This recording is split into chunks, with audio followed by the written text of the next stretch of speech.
welcome to the next video of triangles. In today's video we will do two very important theorem on which the next exercise is based. Let's talk about पहले similarity. हम already polygons की similarity पिछली video में पढ़ चुके हैं कि दो पॉलीगन्स को सिमिलर कब बोला जाता है. पहली चीज़ जब उनके करस्पॉन्डिंग एंगल्स इक्वल होते हैं, दूसरी चीज़ जब उनकी करस्पॉन्डिंग साइड सेम रेशियो में होती है. तो क्योंकि एक ट्राइंगल भी एक थ्री साइडेड पॉलीगन है, तो ट्राइंगल को भी हम दो ट्राइंगल्स को भी सिमिलर हम तब बोलेंगे जब टू ट्राइंगल्स के सेम कंडीशंस मेट होते हैं. यानी कि पहला कंडीशन कि उनका जो करस्पॉन्डिंग एंगल्स है वो इक्वल होने चाहिए और जो करस्पॉन्डिंग साइड्स है वो रेशियो में होनी चाहिए. अब जो सिमिलैरिटी है या जो कंडीशन ऑफ सिमिलैरिटी है वो एक मैथमेटिशियन ने फाइंड आउट करी थी जिसका नाम था थेल्स. इसीलिए जो हमारा नया जो अगला थ्योरम है that is known as basic proportionality theorem, ठीक है, also known as Thales theorem. तो इसका नाम यही पड़ गया था थेल्स थ्योरम क्योंकि ये इसने डिस्कवर किया था. बेसिक प्रोपोर्शनैलिटी थ्योरम इसे क्यों बोला जाता है? क्योंकि ये दो साइड्स की प्रोपोर्शनैलिटी से डील करता है. मतलब ट्राइंगल में जो दो साइड्स होती हैं उसकी प्रोपोर्शनैलिटी से डील करता है. अब होता क्या है ये, let's talk about this. First of all आपको क्वेश्चन पूछा जाएगा स्टेट एंड प्रूव बीपीटी या state and prove Thales theorem. तो पहले स्टेटमेंट आपको आनी चाहिए. If a line is drawn parallel to one side of a triangle to intersect the other two sides in distinct point, then the other two sides are divided in the same ratio.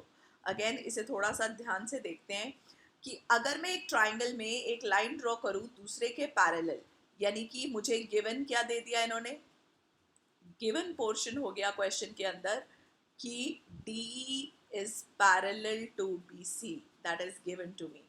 And to prove क्या करना है कि जो sides हैं D जिन दोनों sides को intersect करती है वो इक्वल रेशियो में डिवाइड होता है. यानी कि प्रूव करना है A D upon D B is equal to A E upon E C. ये प्रूव करना है. अब इसके लिए प्रूफ के लिए हमने कंस्ट्रक्शन करी है. कंस्ट्रक्शन हमने क्या करी है, हमने बीई को और सीडी को ज्वाइन कर दिया है और हमने परपेंडिकुलर फॉल करा लिया है डी पॉइंट से जो कि डीएम है एंड ई पॉइंट से जो कि ईएन है. अब आपको बस एक चीज ध्यान रखनी है, जो ईएन है लाइन बेटा वो ए बी के परपेंडिकुलर है, दैट मीन्स वो ए डी के भी परपेंडिकुलर है और बी डी के भी परपेंडिकुलर है, राइट. और जो ई एन है ई एम है वो ए सी के परपेंडिकुलर है, दैट मीन्स वो ए ई के भी परपेंडिकुलर है और ई सी के भी परपेंडिकुलर है, राइट. तो ऐसा भी होता है जब हम एक ऑब्ट्यूज ट्राइंगल बनाते हैं तो आपको क्लैरिटी होनी चाहिए. ऑब्ट्यूज ट्राइंगल के अंदर जो परपेंडिकुलर है वो बाहर भी लाई कर सकता है. इट इज़ नॉट नेसेसरी कि परपेंडिकुलर हमेशा ट्राइंगल के अंदर लाई करना चाहिए. तो ये कंडीशन यहाँ पे यूज़ होगी, राइट. ये चीज़ आपको थोड़ी ध्यान रखनी है. अब ये करना कैसे है, बहुत सिंपल लॉजिक है. पहले हम area of triangle A D ई निकालेंगे, ठीक है. ए डी ई का area half base into altitude होगा. अब हम दो तरीके से इसका फॉर्मूला लगा सकते हैं.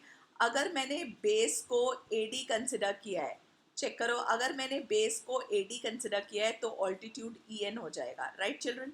और सिमिलरली मैं area of triangle B D E, यानी कि let me show you using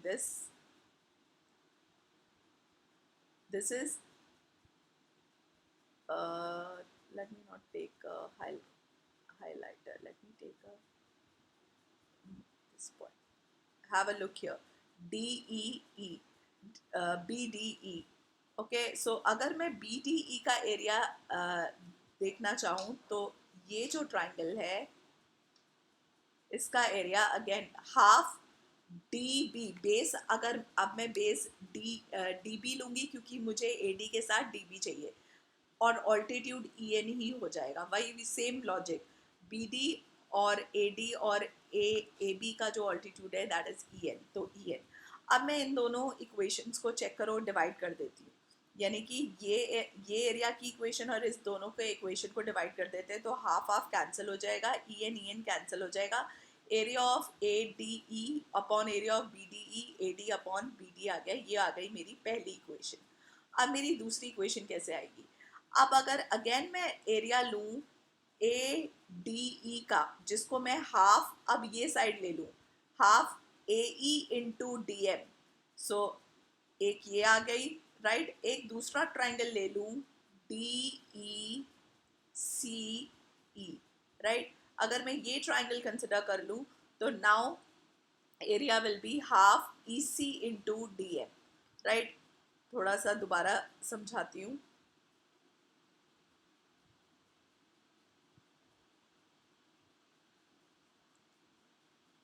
right children, let me show you. Now, if I take this, I just want to erase a small portion. Okay. अब मैं कौन सा triangle लेने जा रही हूँ? अब मैं ट्राइंगल लेने जा रही हूँ ये वाला,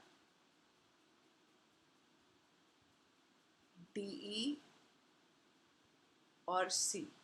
अब मैं अगर ये ट्राइंगल की बात करूँ तो अगेन एरिया हो जाएगा half EC into DM, right. अब मैं साइड्स EC कंसिडर करूँगी क्योंकि मैंने दूसरी साइड को AE लिया है। तो अगेन अब मैं इन दोनों को डिवाइड कर दूंगी, यानी कि दिस एंड दिस, इन दोनों इक्वेशंस को, इन दोनों चीज़ों को हम डिवाइड कर देंगे। तो मेरे पास क्या आएगा? अगेन वही चीज़, half half cancel, DM DM cancel, जैसे ऊपर कैंसिल हुआ था, राइट। तो ए ई बाई ई सी आ गया। अब आप चेक करो, आपने ये थ्योरम ऑलरेडी पढ़ा है क्लास 9 में। अगर दो ट्राइंगल सेम पैरेलल लाइन के बीच में लाया करते हैं, चेक करो, डी डी ई और बी सी, ये दो पैरेलल लाइंस हैं children.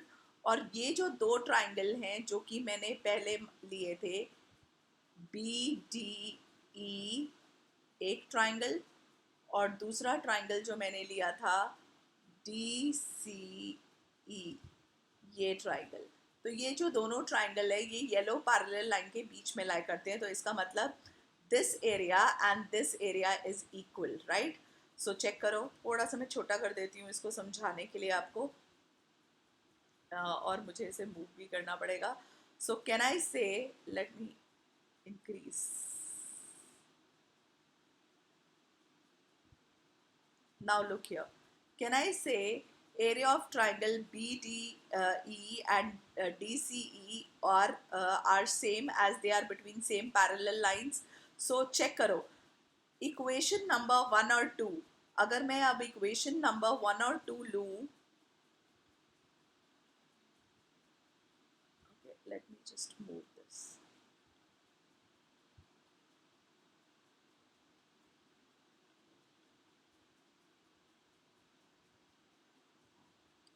All right children, check करिए इक्वेशन नंबर 1 एंड 2। अगर मैं इक्वेशन नंबर 1 और 2 लेती हूँ,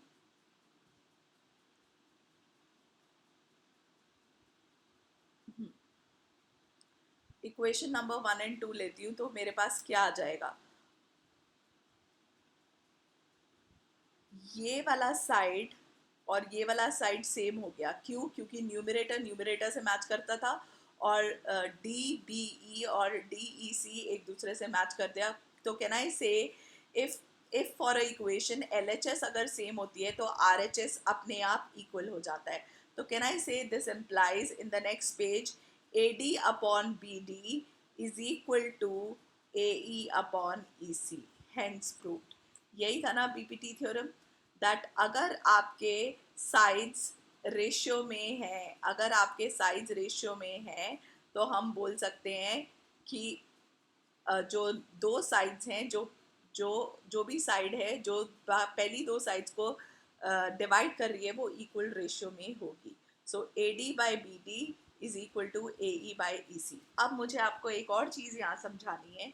अगर A D by B D equal to A E by E C है, इट ऑल्सो इम्प्लाइज, अगर मैं इसमें 1 ऐड कर दूँ बेटा दोनों साइड में,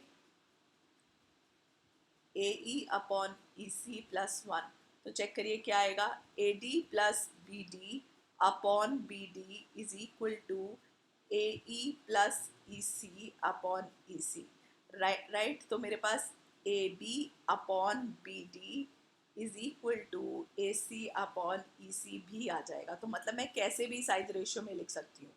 अब मैं ये भी लिख सकती हूँ A D upon A B is equal to A E upon A C. वो कैसे आएगा, इसको रेसिप्रोकल करके और वन ऐड करके। तो मेरे पास ये साइड्स, यानी कि कैसे भी मैं साइड्स को रेशियो में लिख सकती हूँ।